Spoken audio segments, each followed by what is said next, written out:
चलो भाई तो तैयार हो जाओ, तुम्हारा भारी डिमांड था कि प्लीज़ सर कक्षा 10वीं सोशल साइंस के सेट नंबर बी का पेपर लेकर के आइए। एंड फाइनली अब तुम्हारे सामने है। मैंने तुमसे पहले ही प्रॉमिस किया था कि मैं प्री बोर्ड एग्जाम की तैयारी थोड़ी यूनिक तरीके से कराऊंगा। तरीका क्या रहेगा? मैं 4 सेटों में क्वेश्चन पेपर अपलोड करूंगा। एक रहेगा सेट नंबर ए, दूसरा रहेगा set number B, C and D. और अगर कोई स्टूडेंट इन चारों सेटों को बहुत अच्छे से कर लेता है तो जो प्री बोर्ड एग्जाम 75 नंबर का है ना, तुम्हारा आसानी से 65 से 70 नंबर तक आ सकता है। इस चीज़ की मैं गारंटी लेता हूँ भाई। मैं 75 तो नहीं कहूँगा क्योंकि कुछ क्वेश्चन इधर उधर हो जाते हैं, लेकिन तुम्हारा आसानी से 65 से 70 नंबर तक आ सकता है अगर तुम सारे क्वेश्चन को अच्छे से प्रिपेयर कर लेते हो तो। ऑलरेडी सेट नंबर ए का फुल सोल्यूशन मैं अपलोड कर दिया हूँ। अगर आपने नहीं देखा तो प्लीज़ जाइए जाकर के मिडिल एजुकेशन के यूट्यूब चैनल पर उस वीडियो को आसानी से देख सकते हैं। एंड ये रहा तुम्हारे सामने सेट नंबर बी। देखो हमारा पेपर 3 घंटे का होने वाला है एंड 75 नंबर का पेपर रहेगा। यहाँ पर बहुत सारे निर्देश मेंशन है, जैसे सभी प्रश्न को हल करना अनिवार्य है। 1 से 5 तक हमें वस्तुनिष्ठ क्वेश्चन देखने को मिलेगा। प्रत्येक क्वेश्चन रहेंगे 1 नंबर के। एंड 6 से लेकर 23 तक जितने भी क्वेश्चन रहेगा सभी में अतिरिक्त विकल्प रहेगा। कुछ हमें 2 अंकीय, कुछ 3 अंकीय और कुछ 4 अंकीय क्वेश्चन देखने को मिलेगा। अब हम सीधे आगे बढ़ते हैं अपने क्वेश्चन की तरफ। एंड यहाँ पे हमारा पहला नंबर कह रहा है कि सही विकल्प का चयन कर लिखो। इसमें पहला नंबर कह रहा है कि प्रोजेक्ट टाइगर परियोजना कब शुभारंभ किया गया था। देखो सबसे पहले मैं बता देता हूँ, हिंदी और इंग्लिश वाई लैंग्वेज में क्वेश्चन लेकर के आया हूँ। ठीक है, ये देखो इंग्लिश के लिए भी है और हिंदी में भी है, तो परेशान मत होना। बाकायदे आंसर भी दिखाऊंगा और आंसर हिंदी और इंग्लिश वाई लैंग्वेज है। यहाँ पर तुम आंसर को भी देख सकते हो। इस प्रकार से तुम्हारे सामने आंसर की है। ओके, अब शुरू करते हैं। सबसे पहला प्रश्न कहता है कि प्रोजेक्ट टाइगर परियोजना शुभारंभ कब किया गया था। मैंने तुमको चिल्ला चिल्ला करके टॉपर सीरीज में पढ़ाया भी था और पहले ही बताया था कि 1972 में हमने लेकर के आया था वन्य जीव संरक्षण अधिनियम, और इसी के तहत 1973 में प्रोजेक्ट टाइगर परियोजना की शुरुआत की गई थी। और सबसे पहले हम प्रोजेक्ट टाइगर शुरुआत कहाँ से किए थे? उत्तराखंड से। तो ये सारे फैक्ट याद रखना। उत्तराखंड में एक राष्ट्रीय उद्यान है जिसका नाम है, अभी वर्तमान में है हैली राष्ट्रीय उद्यान। और जब यहाँ पर प्रोजेक्ट टाइगर लाया गया था तो इसका नाम था जिम कॉर्बेट। ठीक है, तो वहीं से सबसे पहले प्रोजेक्ट टाइगर की शुरुआत की गई थी। तो इसका सही आंसर ऑप्शन नंबर सा लगाना है। एंड जितने फैक्ट्स बताए हूँ सारे फैक्ट याद रखिएगा। नेक्स्ट कह रहा है दूसरा नंबर, टिस्को किस क्षेत्र के अंतर्गत आता है? टिस्को एक कंपनी का नाम है और यह एक निजी कंपनी है, मतलब प्राइवेट सेक्टर है। तो यहाँ पर ऑप्शन नंबर ए को टिक करना है। नेक्स्ट कहता है कि मार्टिन लूथर किंग कौन था? सबको पता है कि भाई एक समाज सुधारक या फिर धर्म सुधारक था, तो यही तुम्हें लिखना है। एंड ये आपके बोर्ड एग्जाम में कई बार क्वेश्चन पूछा भी गया है, ध्यान रखिएगा। आगे बढ़ते हैं चौथे नंबर की तरफ। 2011 के जनगणना के अनुसार भारत में महिला की साक्षरता दर क्या है? मतलब महिला की लिटरेसी रेट क्या है 2011 के अकॉर्डिंग? तो यहाँ पर महिला एजुकेटेड है 64%। वैसे मैं 65 कह सकता हूँ मोटे तौर पर, लेकिन अगर यहीं पर मैं पुरुष की बात करूँ ना तो उनकी लिटरेसी रेट 2011 में 75% थी। मतलब 100 में से 75 पुरुष पढ़े लिखे हैं, 100 में से 65 महिलाएं पढ़ी लिखी हैं। लेकिन अभी लिटरेसी रेट बढ़ चुका है। ये 2011 के जनगणना के अनुसार है। अभी तो नया जनगणना का रिजल्ट आया नहीं है, तो हम इस पर बात भी नहीं करेंगे। आगे बढ़ते हैं। नेक्स्ट पांचवा नंबर, एक दलीय व्यवस्था क्या होता है? एक दलीय मतलब सिंपल सा, जिस देश में एक दल हो उसे कहेंगे एक दलीय। अरे मतलब एक पार्टी हो। ठीक है, तो यहाँ पर ऑप्शन क्या है? 12 नंबर, जिस देश में सिर्फ एक दल हो। हमारे देश में एक दलीय नहीं है, हमारे देश में बहुदलीय है, क्योंकि यहाँ पर बीजेपी भी है, कांग्रेस भी है, बहुजन समाज पार्टी भी है। ठीक है, तो इसका सही आंसर ऑप्शन नंबर बा हो जाएगा। नेक्स्ट कह रहा है कि भारत में सबसे कम साक्षर राज्य क्या है? अब तुम्हें याद होगा सोशल साइंस के सेट नंबर ए में मैंने तुम्हें यह पढ़ाया था कि भारत में सबसे अधिक साक्षर राज्य कौन सा है ना? तो वहां पर तो केरला हो जाएगा, लेकिन यहां पर क्वेश्चन थोड़ी मैं घुमा दिया हूं और यहां पर कम डाल दिया हूं। तो भारत में सबसे कम साक्षरता कहां की है? तो बिहार की है। बिहार के लोग सबसे कम पढ़े लिखे हैं, लेकिन जो भी पढ़े लिखे हैं ना वो भाई आईएएस या आईपीएस ही हैं। ठीक है, ध्यान रखिएगा। अब देखिए यहाँ पर क्वेश्चन इंग्लिश में अवेलेबल है। Select the questions, option and right. Project tiger project started तो 1973। TISCO comes under which sectors? तो प्राइवेट सेक्टर। बाकी आंसर मैं बता दिया हूँ, तो वहां से आंसर आप कवर कर लेना। ठीक है, बाकी इसके क्वेश्चन पेपर को डाउनलोड कर सकते हो विथ सॉल्यूशन, आंसर की सहित दूंगा। लिंक डिस्क्रिप्शन बॉक्स में है, चेकआउट कीजिए। जल्दी से जाकर के अपने क्वेश्चन पेपर को डाउनलोड कीजिए। आगे बढ़ते हैं क्वेश्चन नंबर 2 की तरफ, जिसमें कह रहा है रिक्त स्थान की पूर्ति कीजिए। 1 into 6 मतलब 6 नंबर का रहेगा। एक प्रश्न 1 नंबर का रहने वाला है। पहला नंबर कह रहा है कि कर्तन दहन प्रणाली को छत्तीसगढ़ में किस नाम से जानते हैं? तो इसे बेबर कहते हैं। अरे बेबर मतलब वही यार जिसे तुम झूमिंग कृषि कहते हो ना, उसी को छत्तीसगढ़ में बेवर के नाम से जाना जाता है। और कर्तन दहन कृषि प्रणाली तुम्हारे ये पूर्वोत्तर भारत में कहते हैं। तो जो झूमिंग कृषि है उसी के अलग अलग नाम है। तो सारे नाम जो तुम्हारे एनसीईआरटी में है ना, वैसे टॉपर सीरीज में मैंने पढ़ाया है, लेकिन एक बार देख जरूर लेना क्योंकि यहाँ से क्वेश्चन बनता है, प्रीवियस ईयर के पेपर में भी पूछा गया था। आगे बढ़ते हैं। विनिर्माण उद्योग सामान्यतः डैश डैश की रीढ़ समझी जाती है, तो ये अर्थव्यवस्था की रीढ़ समझी जाती है, इकोनॉमी की। ठीक है, तो यहाँ पर तुम्हें क्या लिखना है, अर्थव्यवस्था लिख देना है। ऑलराइट, आगे बढ़ते हैं। असहयोग खिलाफत आंदोलन डैश डैश में शुरू हुआ था, तो असहयोग खिलाफत आंदोलन 1920 में शुरू हुआ था, तो 1920 तुम्हें लिखना है। नेक्स्ट कह रहा है कि एक प्रजातांत्रिक सरकार डैश डैश के प्रति उत्तरदायी होती है। तो अगर एक प्रजातांत्रिक सरकार है मतलब प्रजा को ध्यान रखती है, तो जनता के प्रति उत्तरदायी होती है, तो आपको यहाँ पर लिखना है जनता। ठीक है, पब्लिक। आगे बढ़ते हैं। मनरेगा के अंतर्गत कितने दिन की रोजगार गारंटी दी जाती है, तो मनरेगा के अंतर्गत 100 डेज का रोजगार दिया जाता है, मतलब 100 दिन का तुम्हें काम मिलेगा ही मिलेगा। और अगर 100 दिन का काम तुम्हें एक साल में तुम्हारी सरकार नहीं दी है, तो तुम्हें काम नहीं करना पड़ेगा और उसका पैसा भी दिया जाता है। ये होता है मनरेगा के अंतर्गत। नेक्स्ट कहता है कि औसत आय को डैश डैश कहते हैं, तो औसत आय को पर कैपिटा इनकम मतलब प्रति व्यक्ति आय भी कहते हैं। अगर इंग्लिश मीडियम के हो तो लिखना पर कैपिटा इनकम, और अगर हिंदी मीडियम के हो तो क्या लिखोगे, प्रति व्यक्ति आय के नाम से जाना जाता है। औसत आय को ध्यान रखिएगा। यहाँ पर क्वेश्चन इंग्लिश में अवेलेबल है। जैसे जैसे देखो, cutting combusting system is called dash dash in Chhattisgarh. ठीक है, तो यहाँ पर सारे क्वेश्चंस को आप एक बार देखिएगा जरूर।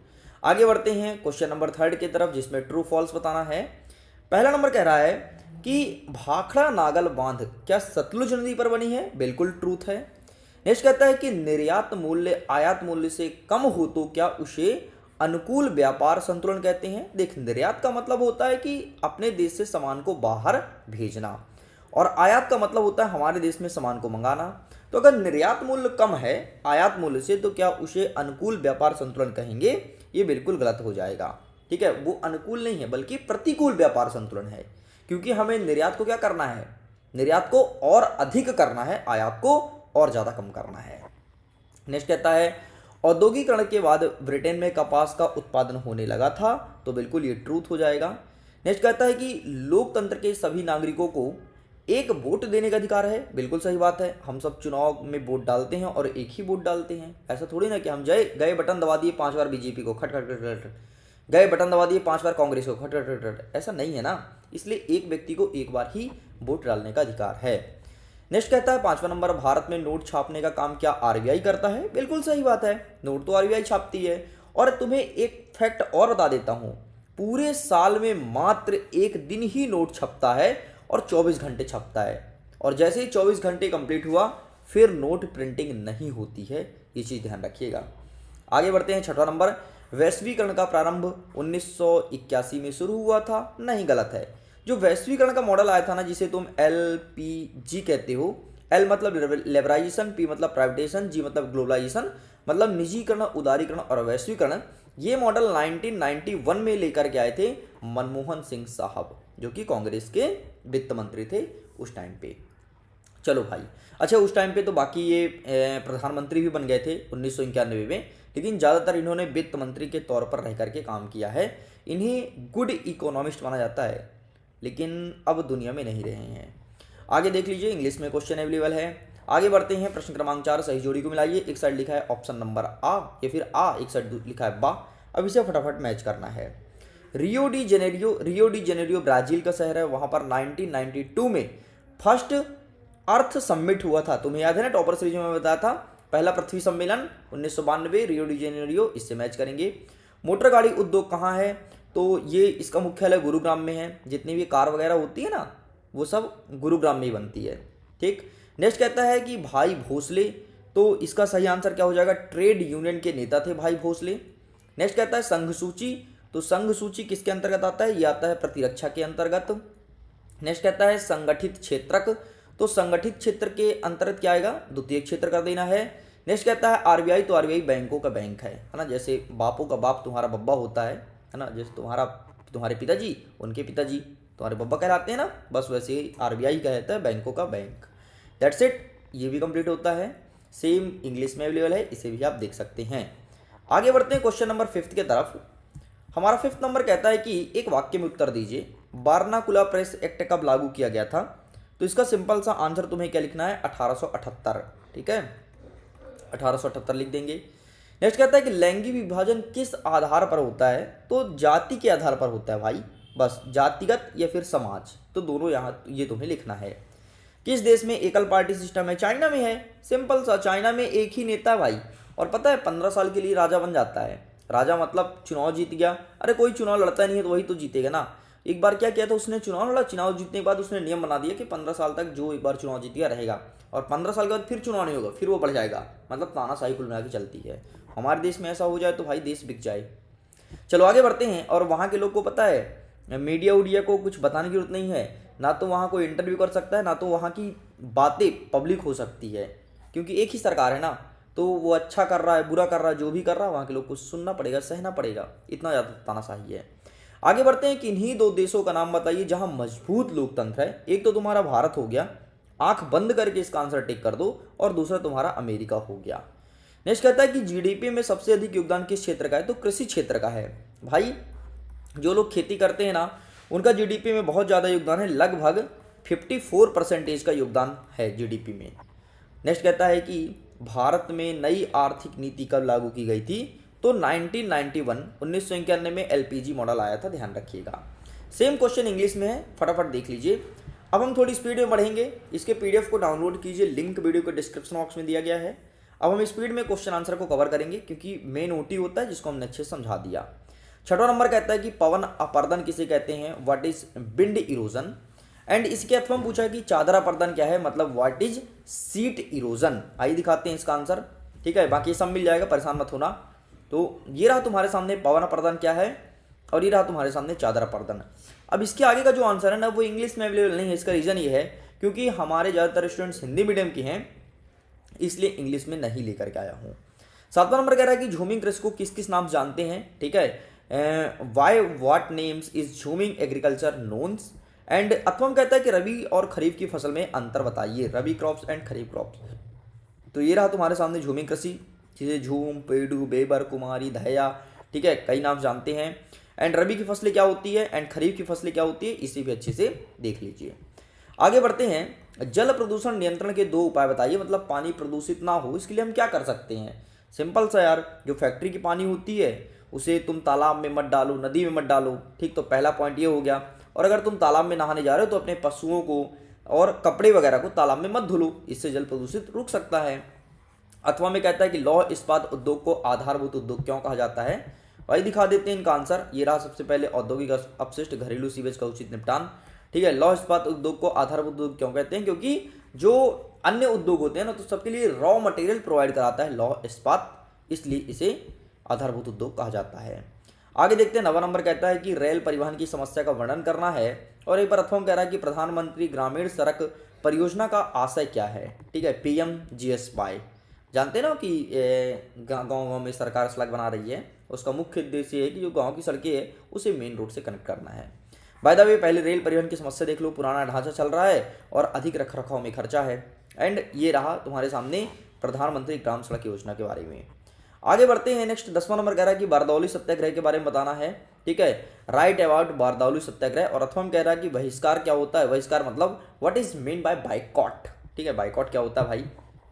तो ये रहा तुम्हारे सामने, और ये रहा बहिष्कार के बारे में। बहिष्कार का मतलब होता है जो विदेश की वस्तुएं होती हैं उसे अपने देश नहीं मंगाना या फिर त्याग करना, ये तुम्हारा बहिष्कार कहलाता है। 11 नंबर कह रहा है कि रेशम मार्ग से किन किन वस्तुओं का व्यापार होता है। Which items were trade through the silk route. तो क्या रेशम मार्ग से सिल्क वस्त्र का व्यापार होता है, किसी और चीज़ का। अथवा में कहता है कि प्रथम विश्व युद्ध को औद्योगिक युद्ध क्यों कहा गया है। आइए दिखाते हैं इसका आंसर।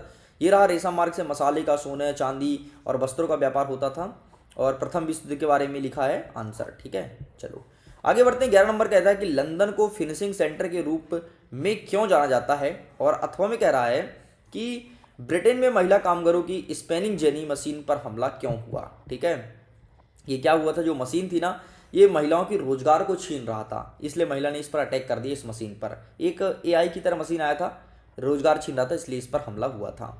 चलो यहाँ तक होता है कंप्लीट। हमारा 13 नंबर कह रहा है कि उलमा व फतवा से क्या आशय है, और यहीं पर प्रथम कहता है कि वर्नाकुलर प्रेस एक्ट को समझाइए। तो उलमा और फतवा को देख लीजिए, ये रहा तुम्हारे सामने। उलमा जो था उस इस्लामी विद्वान है, और फतवा क्या है कि धार्मिक निर्णय लेने वाला व्यक्ति है, ठीक है। और ये रहा वर्नाकुलर प्रेस एक्ट के बारे में।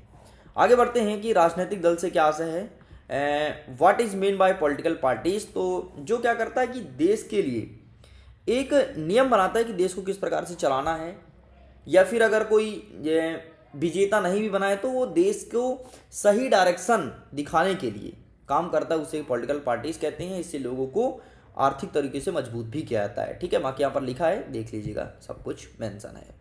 आगे बढ़ते हैं, अथवा में क्षेत्रीय दल और राष्ट्रीय दल के बीच में क्या डिफरेंस है, ठीक है। तो डिफरेंस भी देख लेना। बाकी इनका आंसर ज़्यादा बेहतर होगा कि अगर आप अपना जो नोट्स लिखे हैं वहाँ से करिए, ज़्यादा सही माना जाएगा, क्योंकि नोट्स जो तुम लिखे हो ना उसे तुम पढ़ते भी हो, और वो लिख करके आओगे तो ज़्यादा अच्छा रहेगा। बाकी जिसके पास नहीं है उसके लिए मैं प्रोवाइड करा ही रहा हूँ। 15 नंबर कह रहा है कि लोकतंत्र किस तरह से उत्तरदायी वैध सरकार गठन करती है, और अथवा में कह रहा है कि सरकार के बारे में जानकारी प्राप्त करने के लिए आपके पास कौन कौन से सोर्स हैं। तो ये रहा तुम्हारे सामने, सोर्स भी नीचे लिखा है, और किस प्रकार से क्या करती है कि वैध तरीके से सरकार को चलाने का निर्णायक भूमिका निभाती है, ठीक है। आगे बढ़ते हैं, 16 नंबर कह रहा है कि प्राथमिक क्षेत्र क्या है, एग्जाम्पल से समझाना है। तो सिंपल सा, जितने भी तुम्हारे एग्रीकल्चर से संबंधित प्रोडक्ट निकलते हैं वो प्राथमिक क्षेत्र के अंतर्गत आते हैं। जैसे तुम्हारा कृषि हो, मछली पालन हो, ठीक है, तुम्हारा मुर्गी पालन, कुक्कुट पालन, कुछ भी हो, ये सब प्राइमरी सेक्टर में ही आते हैं। अथवा में कह रहा है कि सेकेंडरी सेक्टर क्या है, इसका एग्जाम्पल देना है। तो आइए दिखा देता हूँ भाई, ये रहा प्राथमिक सेक्टर एंड ये रहा सेकेंडरी सेक्टर, अच्छे से इसे देख लीजिएगा। आगे बढ़ते हैं, 17 नंबर कह रहा है कि कंटेनर क्या है, इसकी उपयोगिता बताइए। What is a container and explain it's utility. और अथवा में कहता है कि विश्व व्यापार संगठन पर टिप्पणी लिखना है, ठीक है। Write a short names on the world trade organization. तो ये दिखा देता हूँ इसका आंसर। ये रहा सबसे पहले कंटेनर के बारे में, एंड ये रहा वर्ल्ड ट्रेड ऑर्गेनाइजेशन के बारे में, ये आपको लिखना है। इस प्रकार से 2 नंबर के जितने भी क्वेश्चंस हो सकते थे मैंने कंप्लीट कर दिया है। अब फटाफट 3 नंबर के क्वेश्चन को कवर करेंगे। वन और वन्यजीव संसाधन के प्रकार और वितरण बताना है। मतलब वन एवं वन्यजीव संसाधन कितने प्रकार के हैं और इसका वितरण बताइएगा। तो इसका आंसर आप स्वयं करेंगे, आंसर मैं नहीं दिखाने वाला भाई। आंसर तो मेरे पास है, तुम्हें ही पता है, लेकिन मैं दिखाऊंगा नहीं। अथवा में कहता है कि राष्ट्रीय उद्यान और अभ्यारण्य में क्या अंतर है। तो ये रहा तुम्हारे सामने राष्ट्रीय उद्यान और अभ्यारण्य में अंतर, ठीक है। स्क्रीनशॉट आप इसका फोटो क्लिक कर लीजिए, ठीक है, पूरा यहाँ पर लिखा गया है। आगे बढ़ते हैं कि वास्तविक विकेंद्रीकरण की दिशा में एक बड़ा कदम 1992 में उठाया गया है, इसके बारे में लिखना है। और अथवा में कह रहा है कि केंद्र और राज्य में सत्ता का विभाजन कैसी हो, एग्जाम्पल सहित समझाना है। तो आइए दिखा देते हैं, ये रहा तुम्हारे सामने, टेक अ स्क्रीनशॉट एंड ये आगे एंड ये रहा। अच्छा, इसके आंसर्स को मैंने बहुत समराइज छोटा करके दिया है। अगर इसको चाहते हो तुम बड़ा या विस्तृत लिखना, ब्रॉड लिखना, तो तुम ब्रॉड भी लिख सकते हो, क्योंकि 3 नंबर के हिसाब से मतलब तुम्हें आंसर लगभग कितने 75 वर्ड्स में करना है ना। तो ये चीज़ को तुम ध्यान में रख के लिख सकते हो। 20 नंबर कह रहा है कि एटीएम क्या है, इसे स्पष्ट कीजिए। What is an ATM explain. और अथवा कहता है कि भारतीय रिजर्व बैंक अन्य बैंकों की गतिविधियों में किस प्रकार से नजर रखता है और यह जरूरी है क्यों, ठीक है। How does RBI monitor the activity of other banks, why is the necessary, ये प्रश्न पूछा गया है। और यहीं पर 21 नंबर कह रहा है कि भारत के पूर्वी तट पर स्थित समुद्री पतन का वर्णन करना है। और यहीं पर अथवा में कह रहा है कि रेल और सड़क यातायात की तुलना कोई 4 बिंदुओं के आधार पर करना है। तो ये रहा तुम्हारे सामने एटीएम के बारे में, टेक अ स्क्रीनशॉट। एंड ये रहा आरबीआई के बारे में कि आरबीआई किस प्रकार से निगरानी रखती है। सबसे पहले बैंकों के लिए लाइसेंस जारी करती है, ऐसा नहीं कि कोई बैंक खोल ले, ठीक है, लाइसेंस बाकायदे निकालेगी। और सीईआर तय करती है, ठीक है, मतलब नगद न्यूनतम नगद अनुपात क्या है, मतलब बैंक के पास कितना पैसा होना चाहिए तब जाके बैंक खोल सकती है। और बैंकों का निरीक्षण करना आरबीआई का काम है, इसलिए कोई बैंक भागती नहीं है। नहीं पता चले तुम पैसे जमा किए करोड़ों रुपए, तुम्हारा पैसे लेके भाग गई, क्या कर लोगे फिर, है ना। तो ये सब आरबीआई गाइडलाइन के अकॉर्डिंग काम होता है। 22वां नंबर कह रहा है कि असहयोग आंदोलन के कोई 4 कारण लिखना है। और यहीं पर अथवा कह रहा है कि सविनय अवज्ञा आंदोलन में महिलाओं की भागीदारी का उल्लेख कीजिए। तो ये रहा तुम्हारे सामने सबसे पहले 21 नंबर, और ये रहा इसका अथवा वाला, सड़क और रेल सुरक्षा में अंतर, ठीक है। एंड ये रहा तुम्हारे सामने असहयोग आंदोलन के 4 कारण को मैं केवल पॉइंटों में लिखा हूँ भाई, बाकी इसको तुम्हें डिटेल करनी ही पड़ेगी, ध्यान सुन लो, ठीक है। जलियांवाला बाग हत्याकांड 1919 में, रॉलेट एक्ट का विरोध हुआ था, खिलाफत आंदोलन का समर्थन हुआ था, ब्रिटिश शासन की दमनकारी नीतियां आई थी। और ये रहा तुम्हारे सामने सविनय अवज्ञा आंदोलन में महिला की भूमिका, ठीक है, जैसे विदेशी वस्तुओं को बहिष्कार करना, शराब की दुकानों पर धरना देना, ठीक है, नमक सत्याग्रह में भाग लेना और सरोजिनी नायडू, कमला नेहरू, अरुणा आसफ अली प्रमुख नेता रही हैं। तो ये सब चीज़ें तुम्हें लिखनी है। आगे बढ़ते हैं नेक्स्ट क्वेश्चन की तरफ। अब कह रहा है हमें मानचित्र फिल करना है, ताप्ती रिवर दिखाना है, सिक्किम, चित्रदुर्ग और काकापारा दिखाना है, ठीक है। इंग्लिश में क्वेश्चन अवेलेबल है, ठीक। इसके अथवा में क्या लिखा है, तो अथवा में अगेन तुम्हें मैप फिल करना है, उसमें दिखाना है Narmada river, Shillong, Durgapur, Hazaripur, Vijaypur, Jamshedpur gas pipeline. देखिए यार, अगर मैं मैपिंग की बात करूँ ना, तो मैपिंग मैं लास्ट में करा दूंगा सभी चारों सेट के पेपर का, लेकिन अगर इन मैपिंग को तुमने अच्छे से कर लिया ना, इसके बाहर कोई क्वेश्चन नहीं आएगा। इस चीज़ को श्योरली दिमाग में बैठा लीजिए, इसलिए मैपिंग जरूर अटेंड कीजिएगा। चलिए स्टूडेंट्स, तो इस प्रकार से ये है आपके वीडियो को एंड। मैं उम्मीद करता हूँ वीडियो पसंद आया होगा। वीडियो पसंद आया तो वीडियो को लाइक, शेयर एंड सब्सक्राइब जरूर कीजिएगा। वीडियो को लाइक करिएगा, शेयर कीजिएगा और चैनल को सब्सक्राइब करके रखना, क्योंकि तुम्हारे वार्षिक परीक्षा की बेहतरीन तैयारी मिडिल एजुकेशन के द्वारा ही कराई जाएगी, है ना। पिछले साल कई सारे टॉपर निकाले हमने मिडिल एजुकेशन से, कुछ का एमपी में 9th रैंक, कुछ का 8th रैंक आया है, और इस बार तुम्हारी बारी है। क्या तुम भी टॉप करना चाहते हो? अगर सच में टॉप करना तो एक बार चैनल को सब्सक्राइब कर लो। डेफिनेटली हम इतनी मेहनत करेंगे कि तुम्हें टॉप करने में मजबूर करा देंगे। हम वीडियो करते हैं। Thank you so much.